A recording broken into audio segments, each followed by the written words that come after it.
thank you for organizing this series. It is so important for the public to understand how our current federal tax code benefits the wealthy over the average family. It's clear when a millionaire president can pay only $750 in federal income tax, there's something wrong with our tax code. And this is it's just more than about, though, making sure that Donald Trump is paying his fair share. It's about closing the inequality gap that's threatening the future of our country. The gap between the rich and the poor in this country is enormous and is only getting worse as wages have stagnated.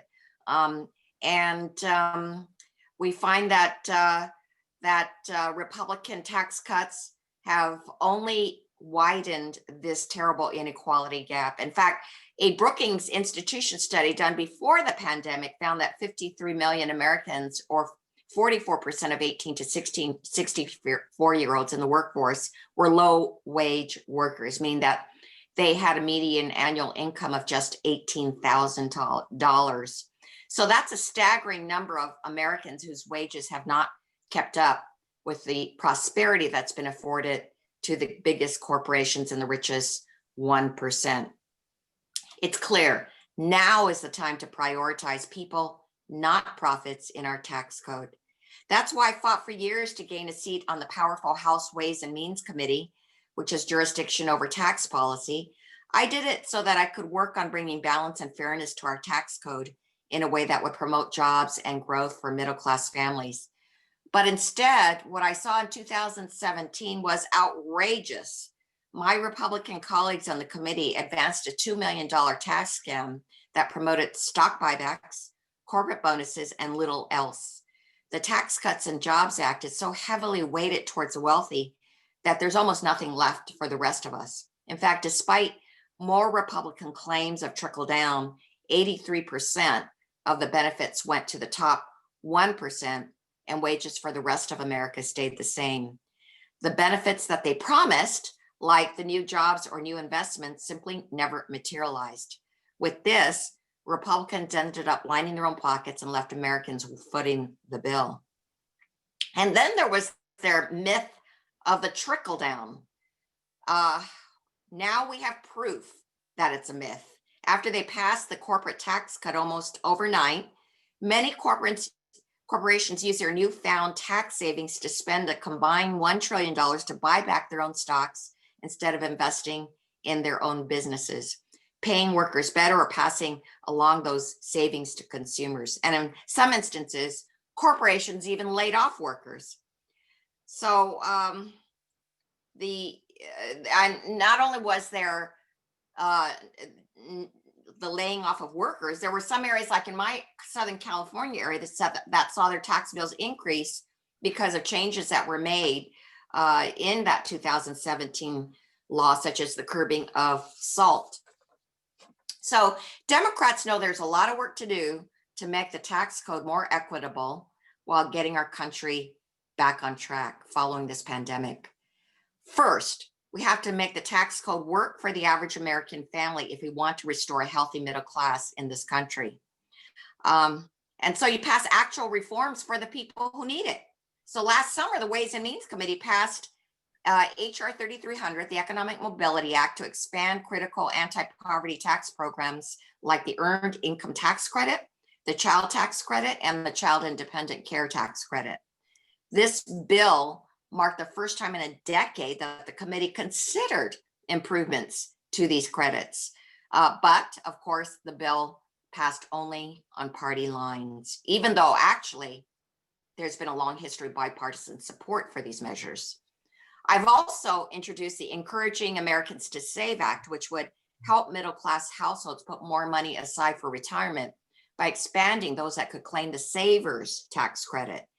The bill also makes the tax credit fully refundable so that even the lowest income households don't owe the federal government taxes and can save for the future. Secondly, we need a tax policy that ensures corporations pay their fair share of taxes. While the Tax Cuts and Jobs Act drastically reduced the corporate tax from 35% to 21%, We know that many corporations pay an effective tax rate that's much lower than that. In fact, after the first year of the tax cuts, 379 profitable corporations paid an effective federal tax rate of just 11.3% on their 2018 income. 91 corporations did not pay any federal income tax at all. Corporations like Amazon, Chevron, Halliburton, and IBM. That is unfair. And also, there are additional corporate tax deductions for multinational corporations that create incentives to move jobs offshore and make other investments overseas to game the tax system. That missing tax revenue is so badly needed domestically. That's why I'm proud to co-sponsor Congressmember Lloyd Doggett's No Tax Rates for Outsourcing Act to end that abuse. And third, we need to rethink how we can define income for the sake of taxes.